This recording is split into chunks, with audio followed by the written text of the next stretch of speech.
آج کی مجلس کا اہتمام برادر سید میثم زیدی کی جانب سے بھی ہے، جنہوں نے ایصال ثواب مرحومہ سیدہ عالیہ انتخاب بنت ابو احمد جعفری کے لیے اور ان کے خاندان دیگر مرحوموں کے لیے سورہ فاتحہ کی التماس ہے۔ اس کے علاوہ مرحومہ رقیہ بنت حاجی رضا علی جان محمد کے لیے بھی سورہ فاتحہ کی التماس ہے، اور نماز وحشت اور سورہ فاتحہ کی التماس ہے سید اسد حسین ابن سید محسن علی، جمیع ارواح المرحومین مومنین مومنات، شہداء اسلام، علماء اعظام اپنے اپنے مرحومین کے لیے، بانیان مجلس کے مرحومین کے لیے، ان مرحومین کے لیے جن کا کوئی فاتحہ پڑھنے والا نہیں۔ رحم اللہ من قرأ الفاتحہ۔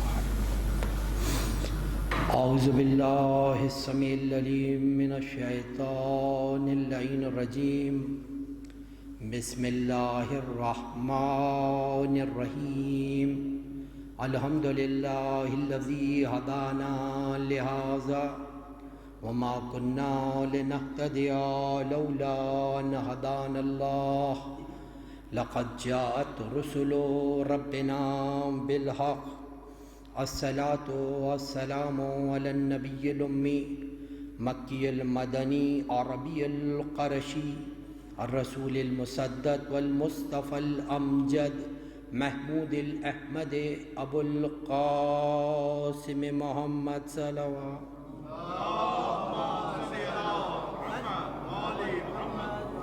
وآل بیتہ الطیبین الطاہرین المعصومین المظلومین الذین اذهب اللہ عنہم الرجس وطہرہم تطہیرا۔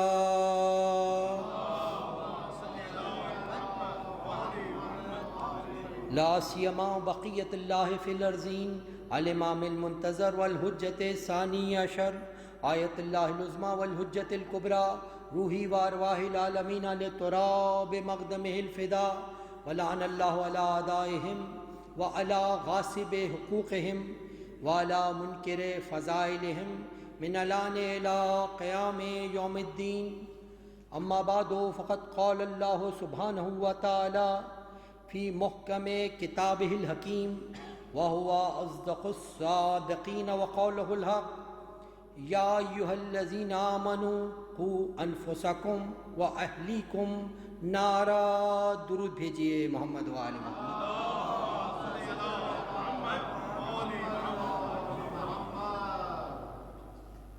سورہ تحریم کی جس آیہ وافی ہدایہ کو سرنامہ کلام قرار دیا، ارشاد رب العزت ہو رہا ہے کہ اے صاحبان ایمان، اپنے کو اور اپنے گھر والوں کو جہنم کی آگ سے بچاؤ۔ یہ آیہ وافی ہدایہ کا روح سخن صاحبان ایمان کی جانب ہے، اور ان سے یہ کہا جا رہا ہے کہ تم انفسکم اپنے کو و اہلیکم اپنے اہل و عیال کو اس جہنم کی آگ سے بچاؤ کہ جس کا ایندھن انسان اور پتھر بننے والے ہیں۔ تو سب سے پہلا مخاطب تو انفسکم اپنے کو بچاؤ۔ اپنے آپ کو کیسے محفوظ رکھیں جہنم کی آگ سے؟ تو گناہوں سے اپنا دامن پاک رکھیں، سرکش خواہشات نفسانی کو لگام دے کر رکھیں، نفس امارہ کو قابو سے باہر نہ ہونے دیں، گناہوں سے پرہیز کریں، واجبات کو ادا کریں۔ اور گھر والوں کو کیسے بچائیں؟ تعلیم و تربیت کے ذریعے سے، امر بالمعروف نہی عن المنکر کے ذریعے سے، اور گھر میں ایسا پاک و صاف ماحول فراہم کر کے جو ہر قسم کی برائی سے پاک ہو۔ اس طریقوں سے آپ بچ گئے۔ کیونکہ واضح ارشاد ہے، انسان یہ سمجھتا ہے کہ میں نے اپنے گھر والوں کو جسمانی آسائشیں فراہم کر دی ہیں، یعنی ان کے کھانے پینے کا انتظام کر دیا، ان کے رہنے کا انتظام کر دیا، ان کے کپڑے پہننے کا انتظام کر دیا، دوسری ظاہری دنیاوی اسباب فراہم کر کے انسان یہ سمجھتا ہے کہ میں نے اپنا جو فرض تھا وہ ادا کر دیا۔ لیکن یہ آیت واضح طور پر بتا رہی ہے کہ فقط جسمانی آسائشیں فراہم کرنا ہی ذمہ داری نہیں ہے، بلکہ روحانی غذا بھی فراہم کرنا تمہاری ہی ذمہ داری ہے۔ روحانی غذا بھی فراہم کرنا تمہاری ہی ذمہ داری ہے۔ کس کے ذریعے سے؟ تعلیم و تربیت کے ذریعے سے۔ اور یہاں پر کو جس بات سے تعبیر کی گئی ہے علماء نے، کو کا جو لفظ کلام پاک نے، یعنی بات ہے کلام پاک سے زیادہ فصیح و بلیغ اور کون ہو سکتا ہے؟ خدا کا کلام ہے۔ کو کا لفظ جو استعمال کیا ہے یہ اس بات کی تعبیر ہے کہ اگر تم ان کو اس آگ سے نہیں بچاؤ گے تو اس بات کا قوی امکان موجود ہے کہ یہ جہنم کی آگ میں چلے جائیں۔ تو سب سے پہلے یہ تمہارا فرض ہے کہ ان کو جہنم کی آگ سے محفوظ رکھو۔ اور مومنین، اس دنیا میں ہمیں دیکھنا ہے، قرآن نے بار بار کہا جہنم سے محفوظ رہو، جہنم کی آگ سے محفوظ رہو۔ یہ جہنم کی آگ ہے کیا؟ انسان، آپ اس جہنم کی آگ کا اپنی دنیاوی آگ سے کسی بھی طریقے سے مماثلت نہیں کر سکتے۔ دنیا کی آگ کی طرح جہنم کی آگ نہیں ہے۔ دنیا کی آگ باہر سے لگا کرتی ہے، جہنم کی آگ وہ ہوگی جو انسان کے وجود کے اندر سے نمودار ہوگی۔ اللہ اکبر۔ اور پھر کس طریقے بار بار تنبیہ کی گئی قرآن مجید نے کہ اسی دنیا میں اپنے آپ کو بھی بچاؤ اور اپنے اہل و عیال کو بھی اس جہنم کی آگ سے بچاؤ، اس جہنم کی آگ سے۔ تو یہاں پر انسان بعض اوقات پر بیت ہوتی ہے کہ انسان اپنے نفس پر قادر ہے۔ ظاہر بات ہے میں اپنے نفس پر اختیار رکھتا ہوں کہ اس کو اپنے کنٹرول میں ہے کہ نیکی کی طرف لے جاؤں یا برائی کی طرف لے جاؤں۔ اپنے نفس میں قابو ہے، اپنے نفس کے اوپر انسان کنٹرول رکھتا ہے، کر سکتا ہے۔ لیکن دوسروں کے اوپر چاہے وافی ہدایہ نے کہا کہ اپنے اہل و عیال کو بھی کرو، تو دیکھیے یہ وہ ذمہ داری ہے کہ جو سب سے اولاً امر بالمعروف و نہی عن المنکر کے ذمے میں تمام مسلمانوں کی ذمہ داری ہے۔ بحیثیت عمومی طور پر ہر مسلمان کی ذمہ داری ہے کہ جہاں پر برائی کو دیکھے اس کو اپنے حد تک، اب اس کے حدود ہیں، یعنی بات ابھی وقت نہیں ہے کہ عرض کروں، اپنے حد تک اس کو روکے، نیکی کا حکم دے، ہر مسلمان کی ذمہ داری ہے۔ لیکن یہ آئے وافی ہدایہ ایک عمومی ذمہ داری کا ذکر نہیں کر رہی ہے، بلکہ اس آئے وافی ہدایہ میں اور پھر دوسرے مصادر اسلامی میں، روایات میں جو نقل ہوا ہے، تو ایک بھاری ذمہ داری ہے کہ جو ہیڈ آف دی فیملی کی حیثیت سے، فیملی کا نگہبان ہونے کی حیثیت سے انسان کے اوپر یہ ذمہ داری خداوند کریم کی طرف سے ڈالی گئی ہے کہ اپنے اہل و عیال کی تربیت اس طریقے سے کرو، ان کو تعلیم و تربیت دو، اس طریقے سے گھر کا ماحول فراہم کرو کہ ان کو جہنم کی آگ سے بچاؤ۔ یعنی فقط ظاہری اسباب کو مہیا کر کے یہ نہ سمجھو کہ اپنا فرض ادا کر دیا، نہیں، روحانی آپ کی ذمہ داری بھی تمہاری ہی ہے۔ کیوں؟ اس لیے کہ اسلام وہ بہترین معاشرہ بنانا چاہتا ہے کہ جو معاشرہ ہر قسم کی برائی سے پاک ہو، ایک دینی معاشرہ ہو۔ تو اس دینی معاشرے کو بنانے کے لیے ضرورت اس امر کی ہے کہ چھوٹی چھوٹی اکائیوں پر اگر صاف ہو جائیں، یعنی ایک گھر، ایک خاندان اگر پاک ہو جائے تو اس سے معاشرہ مجموعی طور پر پاک کرنا آسان ہو جاتا ہے۔ اسی لیے ذمہ داری دی کہ گھر سے ابتدا کرو، گھر والوں کو بچاؤ۔ اور مومنین، خصوصیت سے آج کے زمانے میں کہ جبکہ ہر طرف وہ اسباب آسانی سے مہیا ہیں کہ انسان گمراہی کی طرف چلا جائے، وہ اسباب آسانی سے ممکن ہے کہ انسان جہنم کی آگ کی طرف چلا جائے، تو اس دور میں تو بہت ضروری ہے کہ ہم اس بات پر توجہ دیں کہ کس طریقے سے ہم دین کا نفاذ کریں گے گھر کے اندر، کس طریقے سے اپنی اولاد کو دین کے قریب ہم لا سکتے ہیں۔ اور یہ میں نے عرض کیا بہت بڑی ذمہ داری ہے۔ اسی لیے جب یہ آئے وافی ہدایہ نازل ہوئی تو کسی نے حضور ختمی مرتبہ حضرت احمد مجتبیٰ محمد مصطفیٰ صلی اللہ سے سوال کیا کہ یا رسول اللہ، میں اپنے گھر والوں کو جہنم کی آگ سے کیسے بچاؤں؟ تو آپ نے ارشاد فرمایا کہ امر بالمعروف و نہی عن المنکر کر کے، اگر تم امر بالمعروف نہی عن المنکر کرو، وہ اگر تمہاری بات کو مان لیتے ہیں تو جہنم کی آگ سے محفوظ ہو جائیں گے، اور اگر نہیں مانتے ہیں اور تو نے صحیح طور پر امر بالمعروف نہی عن المنکر کیا ہے اور نہیں مانتے تو تم نے اپنے فریضے کو ادا کر دیا۔ اور دوسری حدیث میں پیغمبر نے تفصیل کے ساتھ اس امر کا ذکر کرتے ہوئے ارشاد فرمایا کہ جس کو خلاق عالم نے نگہبان بنایا ہے اس کو ذمہ داری بھی خداوند کریم نے دی ہے۔ جس کی ذمہ داری دی ہے، جن کا پر نگہبان بنایا گیا ہے، ان پر امر بالمعروف نہی عن المنکر کرنے کی ذمہ داری اسی کی ہے جس کو پر نگہبان بنایا گیا ہے۔ ایک مملکت اسلامی ہے، مملکت اسلامی میں جو اس کا امیر ہے وہ سب کا نگہبان ہے، تو سب کے نگہبان جب ہے تو اس کی ذمہ داری زیادہ ہے۔ ایک انسان جو اپنے گھر میں نگہبان ہے، اب اس کی ذمہ داری ہے کہ جو لوگ اس گھر میں رہتے ہیں ان کو نیکی کی تعلیم دے، اور عورت کی بھی ذمہ داری ہے کہ اپنے شوہر اور اپنی اولاد کی صحیح طور پر دیکھ بھال کرے۔ یہ بات یاد رکھو، جتنی نگہبانی زیادہ ہے اس قدر ذمہ داریاں بھی زیادہ ہیں۔ اور اسی چیز کو امیر المومنین حضرت علی بن ابی طالب علیہ السلام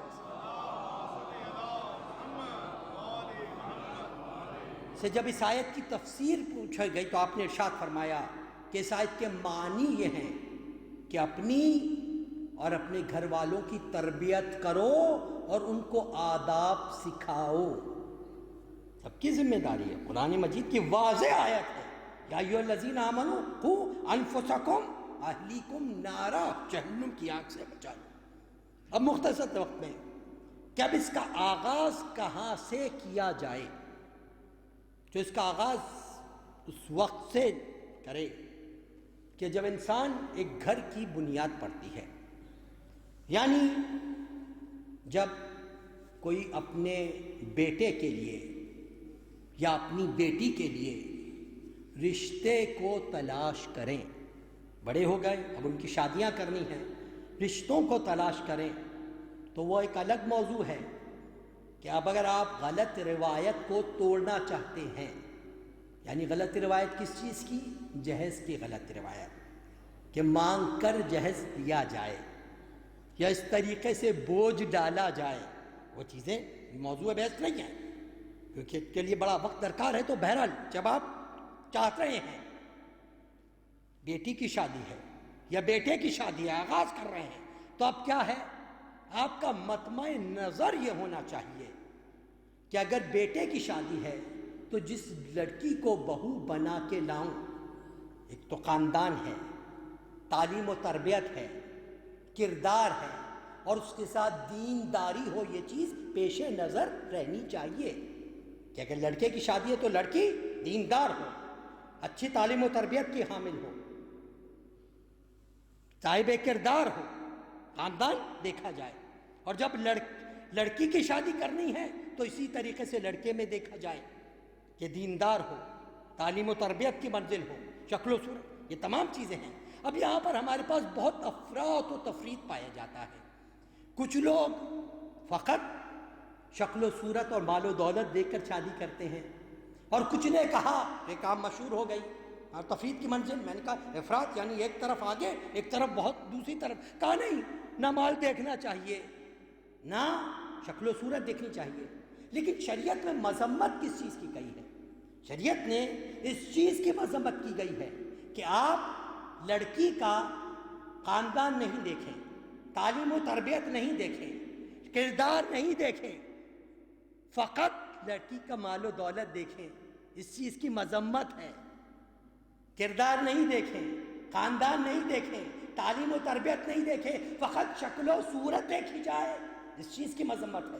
لیکن ہاں اگر یہ تمام چیزیں آ رہی ہیں، ساتھ موجود ہیں، تو اس میں کوئی قباحت نہیں ہے، لیکن مقصد پیش نظر کیا ہو کہ دیندار ہو لڑکی یا دیندار ہو لڑکا، اگر گھر کا ماحول دینداری کی منزل پر ہو، یا یوں کہوں کہ جب کبھی آپ لڑکی کے لیے لڑکے کی تلاش ہو تو آپ کا مقصد یہ ہو کہ لڑکا ایسا ہو کہ جو دیندار لڑکا ہو، دین پر چلنے والا ہو، خدا کی راہ پہ چلنے والا ہو، واجبات پر عمل کرتا ہو، محرمات سے پرہیز کرتا ہو۔ ایسا نہ ہو کہ بیٹی ہمارے گھر میں تو پردہ کر رہی ہے، گھر سے سسرال جاتے ہی کہے اس پردے کو ہٹا دو، مکس گیدرنگ میں لے کر جائے، رام جو کام ہے اس کو کرنے کا حکم دے، ایسا نہ ہو۔ بظاہر دیکھنا اسی طریقے سے اگر آپ لڑکے کی شادی کر رہے ہیں تو لڑکی دیندار ہو۔ دیندار ہونے سے مطلب کیا ہے؟ دیندار ہونے سے مطلب یہ ہے کہ ایسا نہ ہو کہ شادی سے پہلے تو داڑھی بھی ہے، ریش بھی ہے، شادی ہوتے ہی کہا یہ کیا چیز ہے۔ اسی طریقے سے کہا نہیں میرا تو بسر نہیں ہوتا، گزر بسر نہیں ہوتا، مجھے تو مال چاہیے، پیسہ چاہیے، اسٹیٹس بنانا ہے، حلال سے ہو تو حلال سے لے کے آؤ، نہیں تو حرام سے کما کے لاؤ۔ ایسی نہ ہو، دیندار ہو، دین پر چلنے والی ہو، یا دین کے کاموں میں مددگار ہو۔ دین کے کاموں میں مددگار کا مطلب کیا؟ کہ دین پر جو چل رہا ہے اس کاموں میں مددگار ہو، دیندار ہو۔ اور یہ اس قدر صفت اہم ہے، اس قدر اہم ہے صفت کہ جب امیر المومنین حضرت علی ابن ابی طالب علیہ السلام کا عقد شہزادی کونین جناب سیدہ عالمیان فاطمہ الزہرا سلام اللہ علیہا سے ہوا،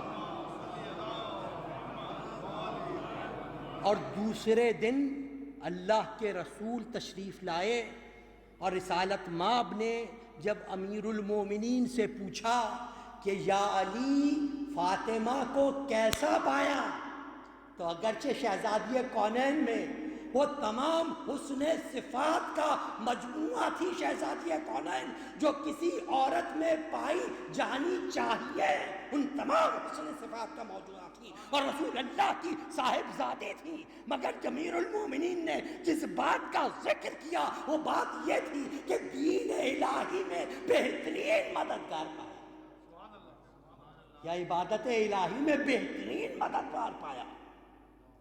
یہ حسن صفت سب سے پہلے تمام تواریخ نے لکھا، امیر المومنین نے بیان کیا، یعنی تمام صفاتوں کے ہوتے ہوئے یہ دین الہی میں چلی اس قدر اہم تھی کہ امیر المومنین نے پہلے ذکر کیا۔ تو آپ نے دیکھا یہی دین کا ماحول ہے۔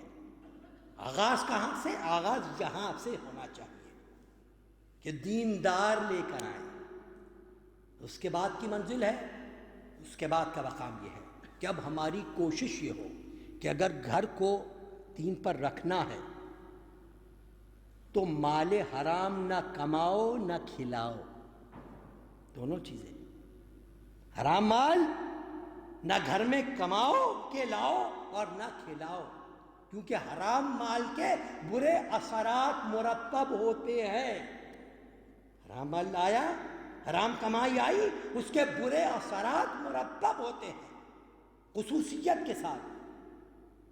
جب عورت کے شکم میں بچہ ہو تو وہاں پر روایات تواتر کے ساتھ موجود ہیں کہ اسے چاہیے کہ واجبات پہ کثرت سے عمل کرے، کثرت سے واجبات سے عمل کرے، بلکہ نیک عمل انجام دے، کیونکہ اگر واجبات پر عمل کیا جائے گا تو اس کے بہت اچھے اثرات بچے کی روح میں مرتب ہوتے ہیں۔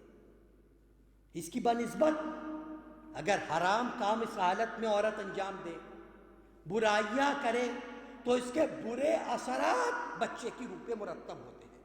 جس طرح حرام غذا کے برے اثرات مرتب ہوتے ہیں، اسی طریقے سے عورت اگر کہ بچہ شکم مادر میں ہو، اگر نیکیاں انجام دے گی تو اچھے اثرات ہوں گے، اگر برائیاں حرام کام کرے گی برے اثرات مرتب ہوں گے روح پر۔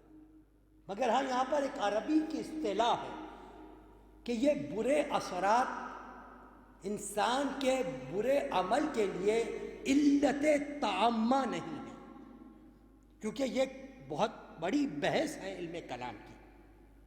علت تعامہ نہیں ہے، یعنی یہ نہیں ہو سکتا چونکہ ماں باپ برے تھے لہذا پیدا ہونے والا بچہ برا ہی ہوگا، یہ چیز نہیں ہو سکتی۔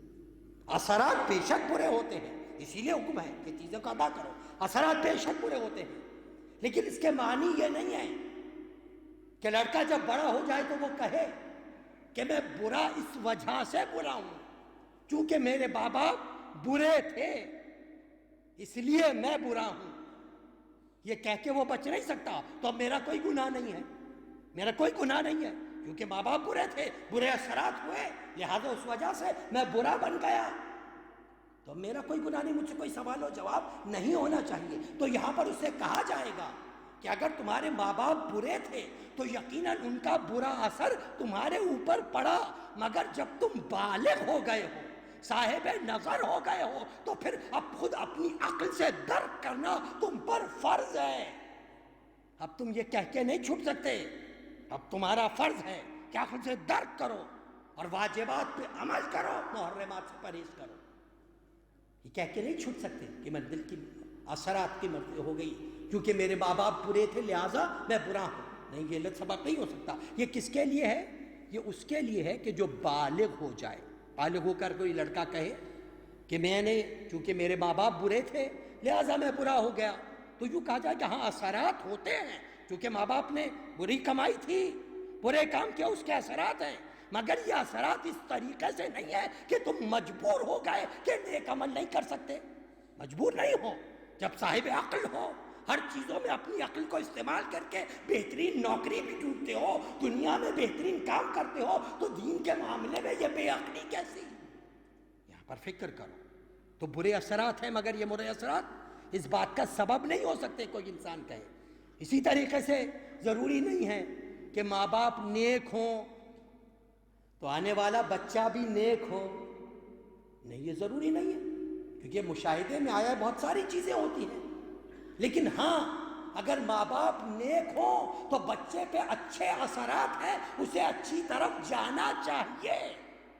یہیں پر علماء نے کہا کہ جس کے ماں باپ برے تھے یا انہوں نے برے کام انجام دیے، واجبات کو ادا نہیں کیا، محرمات سے پرہیز نہیں کی، تو اس کے اوپر برے اثرات پڑے، تو اس سے یہ کہا جاتا ہے چونکہ تمہارے اوپر برے اثرات تھے مگر اس کے باوجود تم نے اپنے واجبات کو ادا کیا، حرام سے پرہیز کیا، تو تمہیں زیادہ ثواب دیا جائے گا۔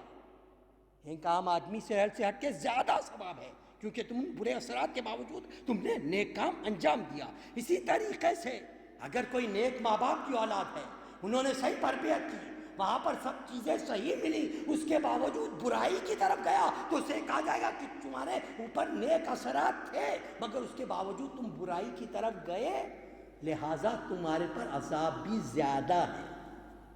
لیکن یہ علت عامہ جیسے کہا کہ اس بات کا سبب نہیں ہے کہ کوئی کہے، اس بات کو ثبوت بنا کے گارنٹی دے کر کہے کہ مجھ پر کوئی ذمہ داری نہیں۔ تو سب سے پہلی ذمہ داری ہے کہ حرام غذا سے پرہیز کرے، نہ کمائے نہ کھلائے۔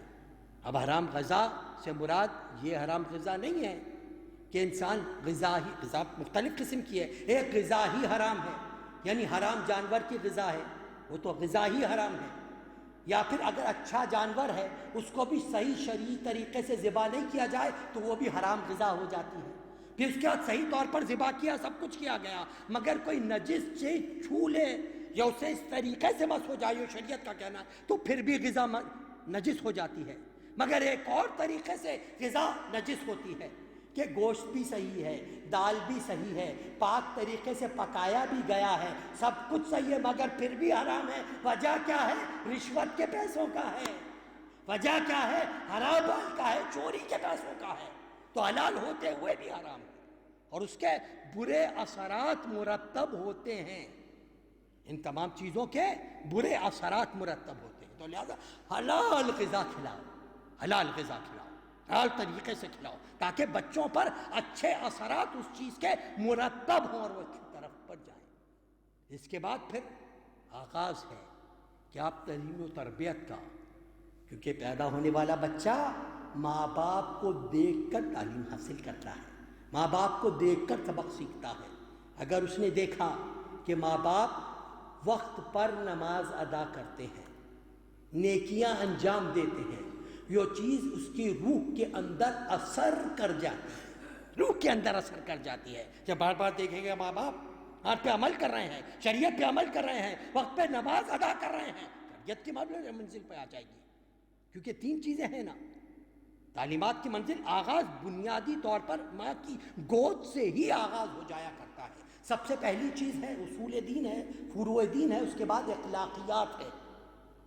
اصول دین یعنی نظریات، انسان کے عقائد، فروع دین عمل کی منزل، اور عقائد کہ وہ روح پر جس عقائد کے اثر انسان کے اچھے یا برے عقیدے، اچھے یا برے اخلاقیات کے اثر جو ہوں وہ انسان کی روح پہ مرتب ہوتے ہیں۔ تو آغاز شروع سے ہوتا ہے، شروع سے آغاز ہے۔ اسی لیے کہتے ہیں بچے کی پہلی تربیت گاہ ماں کی گود ہوا کرتی ہے۔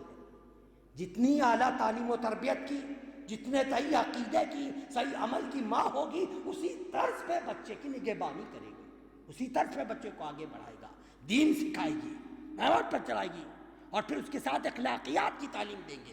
اخلاقیات کی تعلیم دینے کے لیے ضروری ہے کہ ہم خود بھی اخلاقیات پر عمل کریں۔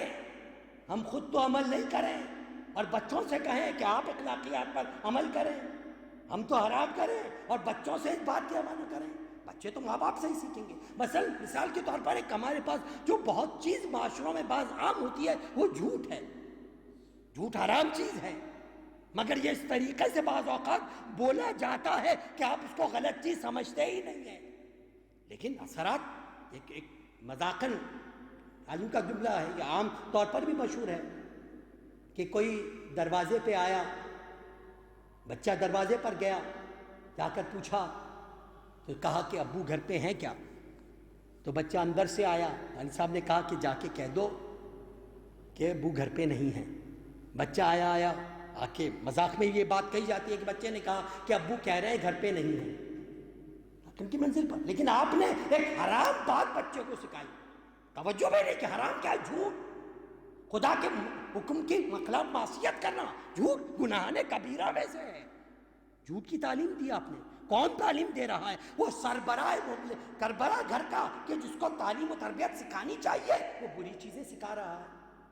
تو اسی طریقے سے بچوں کی تربیت کی منزل اسلامی کے مطابق آپ چلیں گے تو بچوں کے عمل پر ہے۔ سب سے پہلے اگر غذا کو کھلانے کی منزل ہے تو آپ کو بچوں کو سکھانا ہے کہ اسلامی آداب کس طریقے سے ہوتے ہیں۔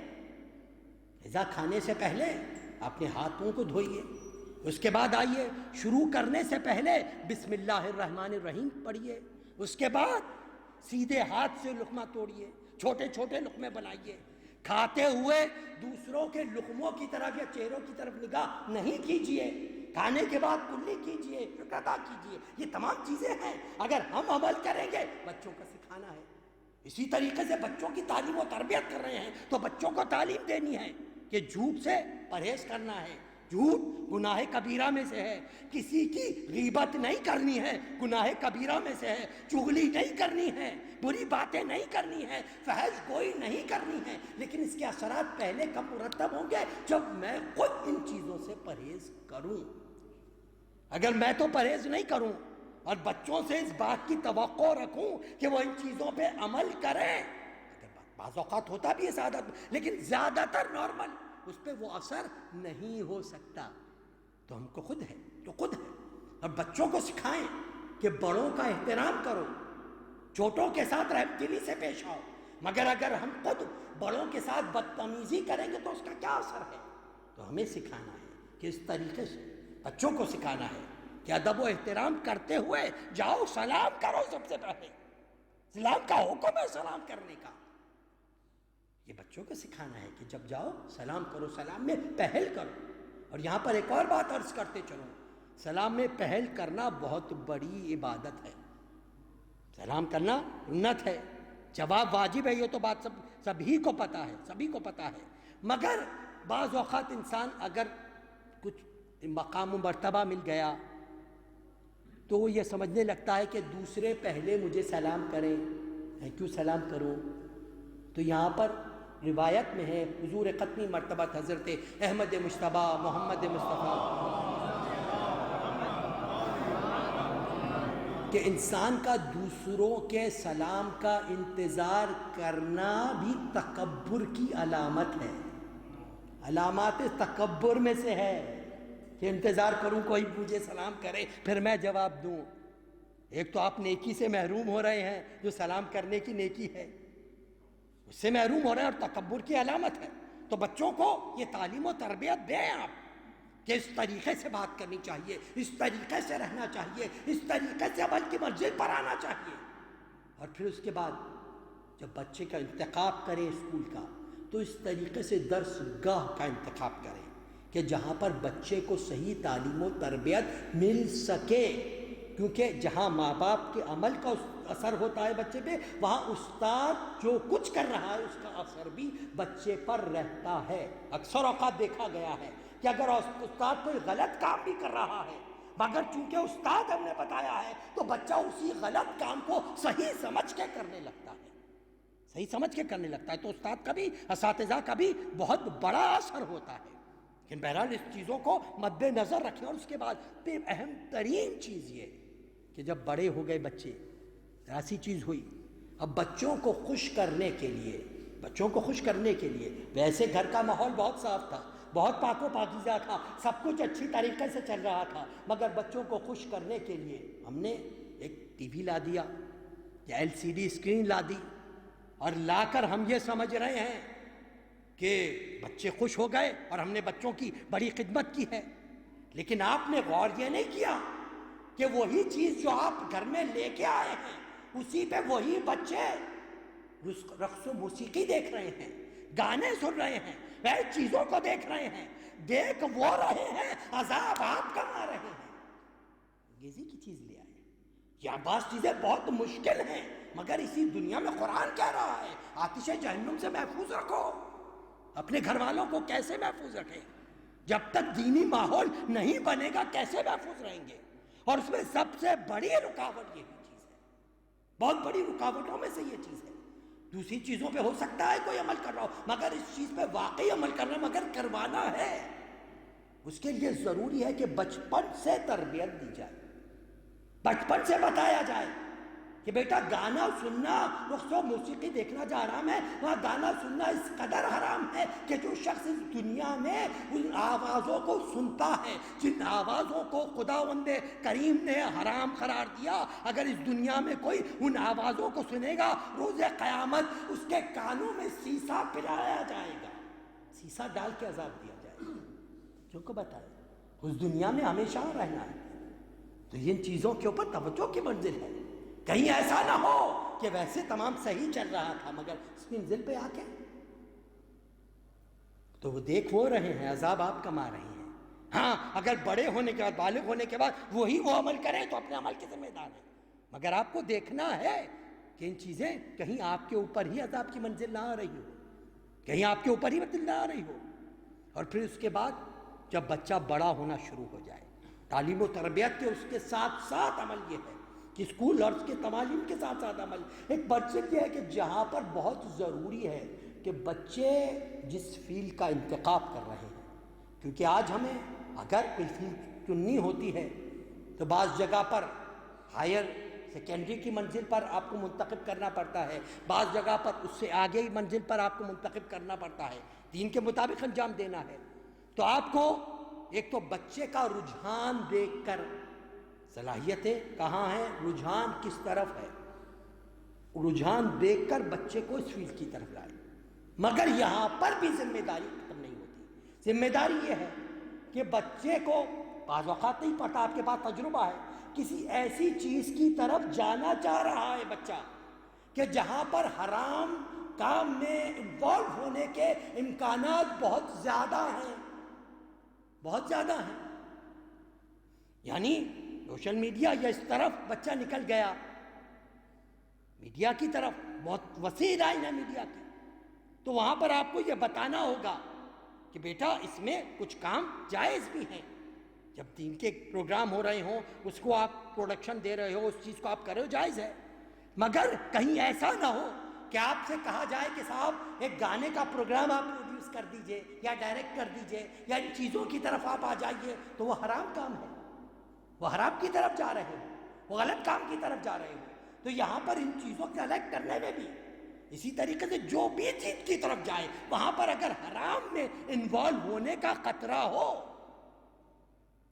تو وہاں پر آپ کی ذمہ داری ہے، چونکہ خداوند کریم نے آپ کو کہا ہے، پیغمبر اکرم کی حدیث میں نقل کر چکا، رسول اللہ نے فرمایا جس کو نگہبان بنایا ہے اس کو ذمہ داری سونپی ہے، جن پر نگہبان بنایا گیا ہے۔ بچے کو نہیں پتا، آپ کو بتانا ہے، منزل پر کے دیکھو اس طریقے سے تم ایسی چیز کی طرف جاؤ کہ جہاں پر تم اچھی رزق حلال بھی کما سکو اور تمہاری روح بھی مجروح نہ ہو، روح بھی گناہ کی طرف نہ جائے، ایسی چیز کا انتخاب کرو تاکہ آگے بھی یہ دینی تعلیم جو ہے وہ آگے بھی عمل کی منزل پر آ سکے، عمل کی منزل پر آ سکے۔ تو یہ ذمہ داری ہے آپ کی۔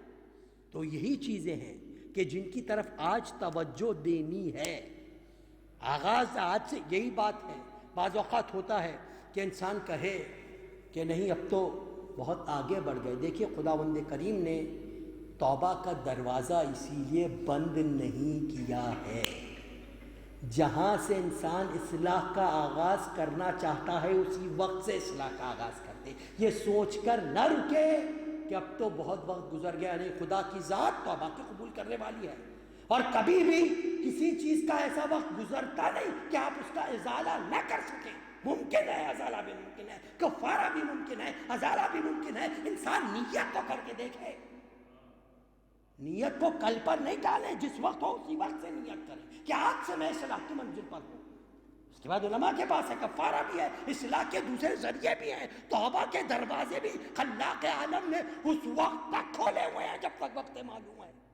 یہ اس کا رحم و کرم ہے، فضل و کرم ہے۔ اے بندے، شرمندہ ہو کے ایک مرتبہ تو میری بارگاہ میں آ جا، ایک مرتبہ تو خدا سے دعا کر لے، وہ قبول کرنے والا ہے، اب کرنے والا ہے۔ مگر اگر اسی طریقے سے ہمارا رجحان چلتا رہا، اسی طریقے سے ہم نے امر بالمعروف نہی عن المنکر کی طرف توجہ نہیں دی، اولاد کو، اہل عیال کو تعلیم و تربیت کا ایک لفظ بھی نہیں کہا، تو کل یاد رکھیے خدا کی بارگاہ میں شرمندگی کے علاوہ کچھ ملنے والا نہیں۔ یہ انسان یہ کہہ کے نہیں چھوٹ سکتا کہ میں تو نیک تھا، میں تو واجبات پہ عمل کر رہا تھا، میں تو محرمات سے پرہیز کر رہا تھا۔ نہیں نہیں، ہم نے تم سے کیا کہا تھا؟ انفسکم و اہلیکم نارا، اپنے اہل و عیال کو بھی جہنم کی آگ سے بچا لو، یہ کہہ کے نہیں چھوٹ سکتا۔ اور اگر اس کے لیے درسگاہ لینی ہو، اگر اس کے لیے کوئی عمل کی منزل لینی ہو، تو اہل بیت علیہ السلام کا گھرانہ آپ کے سامنے، اہل بیت علیہ السلام کی زندگی آپ کے سامنے۔ بڑے خوش نصیب ہیں آپ کہ آپ نے ایسوں کو رہنما چنا ہے کہ جن کی زندگی کا ہر عمل عبادت بھی ہے، دین کا نفاذ بھی ہے، اور عمل کی منزل پر ہے، ہر عمل کی منزل پر ہے۔ میں نے عرض کرتا ہوں بڑے خوش نصیب ہیں آپ، بہت خوش نصیب ہیں آپ۔ اس پر فخر ہونا چاہیے کہ ہمارے پاس کوئی ایسا ہماری زندگی کا عمل نہیں ہے، کوئی ایسا میری زندگی کا شعبہ نہیں ہے جس شعبے پر نص قرآنی یا نص معصوم موجود نہ ہو۔ میری زندگی کے تمام پہلوؤں پر، تمام معاشرے پر، ہر کسی پر نص معصوم موجود ہے۔ ذرا غور تو کروں، میں عمل کرنے کی کوشش تو کروں، ہر جگہ پر نص معصوم موجود ہے، کس طریقے سے زندگی گزارنی ہے۔ تو مومنین یہی وقت ہے کہ جب ہم اپنے کو اور اپنی اولاد کو جہنم کی آگ سے محفوظ رکھ سکتے ہیں، کیونکہ میں نے عرض کیا تھا کہ جہنم کی آگ کو دنیا کی آگ جیسا نہ سمجھنا۔ یہ آگ وہ ہے کہ جو انسان کے وجود کے اندر سے نکلنے والی آگ ہے، اور یہ آگ وہ ہے، دنیا کی آگ تھوڑے دن میں ٹھنڈی ہو گئی، یہ آگ ٹھنڈی ہونے والی نہیں ہے۔ یہ آگ اگر لگی ہمیشہ رہنا ہے، ہمیشہ رہنا ہے، تو یہی وقت ہے کہ جہنم کی یاد سے بچا لیں، اور اس کے لیے نمونہ عمل ہو تو آئیے اہل بیت کے گھرانے کو دیکھیں۔ شہزادی کونین جناب سیدہ سلام اللہ علیہا درود، جناب سیدہ کی سیرت ہے۔ دیکھو بی بی نے کس طریقے سے اپنے بچوں کی تربیت کی۔ خدا نے 2 بیٹے عطا کیے اور 2 بیٹیاں عطا کیں۔ یہ کائنات میں ہر اہل قلم کو لکھنا پڑا، یہ سیدہ کی گود سے جو بھی نکلتا ہے وہ اس کمال کا نکلتا ہے، اس کمال کا نکلتا ہے کہ اگر مرد ہیں تو دنیا کے مردوں کے لیے نمونہ عمل کی منزل پر ہیں، اگر عورتیں ہیں تو دنیا کی خواتین کے لیے نمونہ عمل کے۔ یہ سیدہ کی گود کی تربیت تھی، یہ سیدہ کی گود کا اثر تھا۔ مگر ہائے سیدہ، ہائے سیدہ، سیدہ بہت رنجیدہ ہیں، سیدہ بہت غمگین ہیں۔ امیر المومنین نے پوچھا، بی بی فاطمہ زہرا آپ بہت مضطرب ہیں، بہت مضطرب ہیں۔ میری بیوی نے کہا، یا ابوالحسن میرے بابا کے بعد مجھ پر وہ مصیبتیں پڑی، اگر روز روشن پر پڑتی وہ شب تاریک میں بدل جاتے۔ یہ فاطمہ زہرا ہے، یہ رسول کی بیٹی ہے، یہ وہ فاطمہ زہرا ہے جس کی تعظیم میں رسول کھڑے ہو جاتے تھے۔ یہ فاطمہ زہرا ہے نا، یہی بی بی ہے نا، کتنے مصاحب بی بی، ہماری جانیں قربان، ہماری جانیں قربان، اور علی کی مظلومیت پہ ہماری جانیں قربان ہے۔ ایک جملہ دیکھیے اگر کوئی شخص صاحب غیرت ہو، صاحب غیرت ہو، اس کے لیے کیسا مقام ہے، اس کے لیے کیسا مقام ہے۔ ذرا میرے مولا کی مظلومیت کو سنیے گا۔ جناب سیدہ نے کہا ہے کہ علی بہت مظلوم ہے، بہت مظلومیت سننی ہے کہ علی کی مظلومیت کیا ہے، امیر المومنین کی مظلومیت کیا ہے۔ اللہ اکبر، میرا مولا، مظلومیت کیا ہے علی کی۔ جناب سیدہ نے امیر المومنین سے پوچھا، یا علی میں نے سنا ہے لوگ آپ کو سلام نہیں کرتے۔ تو علی نے کہا، فاطمہ زہرا بنت رسول اگر اسی پر اکتفا ہوتی تو کافی تھا، مگر ہائے یہی مدینہ ہے، سلام کرنا درکنار۔ علی جب کسی کو سلام کرتا ہے لوگ جواب نہیں دیتے۔ یہ مظلومیت ہے میرے مولا کی۔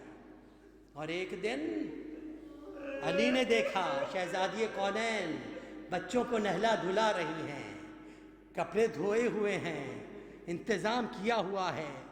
پوچھا، بنت رسول آج طبیعت بحال معلوم ہوتی ہے؟ کہا، یا ابوالحسن میں نے خواب میں بابا کو دیکھا ہے، میرے بابا کہہ رہے تھے آ جاؤ سیدہ، بڑی مصیبتیں اٹھانی۔ یا ابوالحسن مجھے یقین ہے میرا وقت نزدیک ہے۔ یا ابوالحسن میری کچھ وصیتیں ہیں، ان میں ایک وصیت یہ ہے، یا ابوالحسن میرے بعد میرے بچوں کا خیال رکھنا، بڑے کم سن ہیں، بہت کم سن ہیں، ان کا خیال رکھنا۔ ادھر علی مسجد میں گئے، ادھر سیدہ نے اسما سے کہا، اسما ہم اجرہ عبادت میں جا رہے ہیں، جب تک آواز تسبیح آتی رہے سمجھنا دنیا میں ہوں، آواز آنا بند ہو جائے سمجھنا بابا کے پاس چلی گئی۔ ایسے میں باہر سے حسنین آئے تو پہلے بچوں کو کچھ کھلا دینا، کچھ کھلا دینا، یہ کہہ کر میری شہزادی اجرہ عبادت میں گئی۔ اسما بیان کرتی ہیں کچھ دیر تک آواز تسبیح آتی رہی، اس کے بعد آواز آنا بند ہو گئی۔ باہر سے حسنین آئے، آ کر پوچھا اماں کہاں ہے؟ اسما نے کہا، شہزادوں پہلے کھانا کھا لیجئے۔ کہا، اس سے پہلے ہم نے ماں کے بغیر کچھ کھایا ہے۔ آئے بچے آئے، در پر آ کر کہا، اماں ہم آئے ہیں، حسنین آئے ہیں۔ بہرحال میرا مولا آیا، غسل و کفن دیا، سیدہ کا جنازہ تیار ہوا، بس ارباب ادا کچھ جملوں کی زینب جب شہزادی کا جنازہ تیار ہو چکا، رات کی تاریکی میں امیر المومنین جنازے کو لے کر چلے تو روایت کہتی ہے جنازے کے نیچے علی کو ایک سایہ نظر آیا۔ علی نے حسن سے پوچھا، حسن یہ کون ہے؟ امام حسن نے کہا، بابا یہ زینب ہے۔ علی نے کہا، بیٹا علی کو گوارا نہیں ہے کہ زینب کے قد پر کسی کی نظر پڑے۔ میں ہاتھوں کو جوڑ کے کہوں، مولا کہاں تھے آپ؟ بازار کوفہ، بازار شام، آئے زینب، دو جملوں کی زینب۔ جب اہل بیت کا یہ قافلہ دربار یزید میں پہنچا، یزید فاسق کا دربار ہے، یزید تخت پر بیٹھا ہے، زیر تخت یزید تشت میں سر امام مظلوم رکھا ہے۔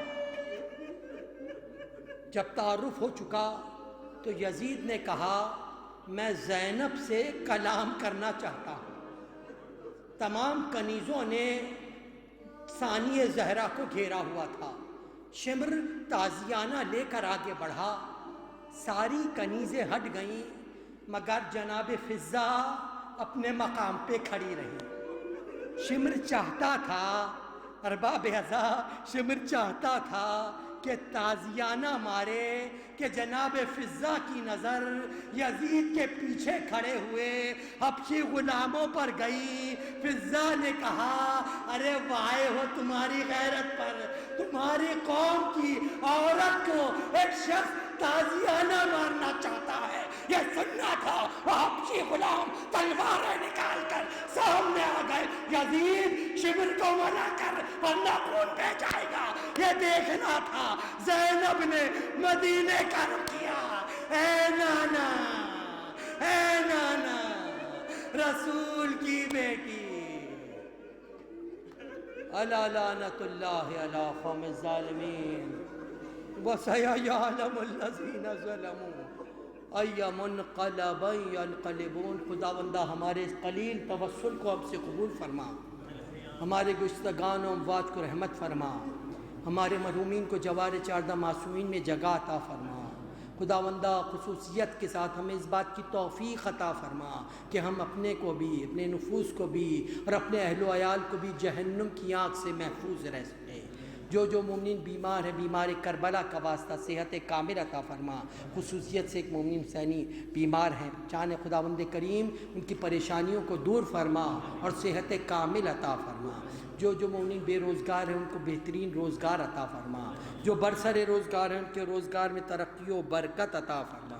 جو مومن حج و زیارات کے مشتاق ہیں، حج و زیارات سے مشرف فرما۔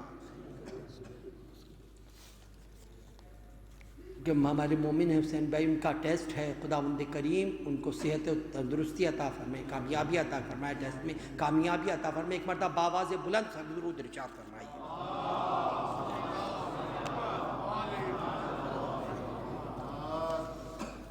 خداوندہ ظہور امام میں تاجیل فرما، یاور و انصار میں شامل ہونے کی توفیق عطا فرما۔ اعلان ہے کہ انشاءاللہ بروز پیر 10 اگست کو رات ٹھیک 8:45 بجے شہادت حضرت امام جعفر صادق علیہ السلام کی مناسبت سے یہاں مجلس منعقد ہوگی۔ آپ سب مومنین سے شرکت کی گزارش ہے۔ ایک سورہ فاتحہ سے جمیع ارواح المرحومین مومنین و مومنات، خصوصیت سے سید مسلم زیدین ہیں جن ایصال ثواب کا مرحومہ کی مجلس منعقد کی تھی، سیدہ عالیہ انتخاب بنت ابو احمد جعفری، ان کے خاندان کے تمام مرحومین، مرحومہ رقیہ بنت حاجی رضا علی جان محمد اور ایک مرحوم جن کا انتقال ہوا ان کے لیے نماز وحشت بھی، اور سید اسد حسین ابن محسن علی اور جمیع ارواح المرحومین مومنین و مومنات۔ ثواب الفاتحہ۔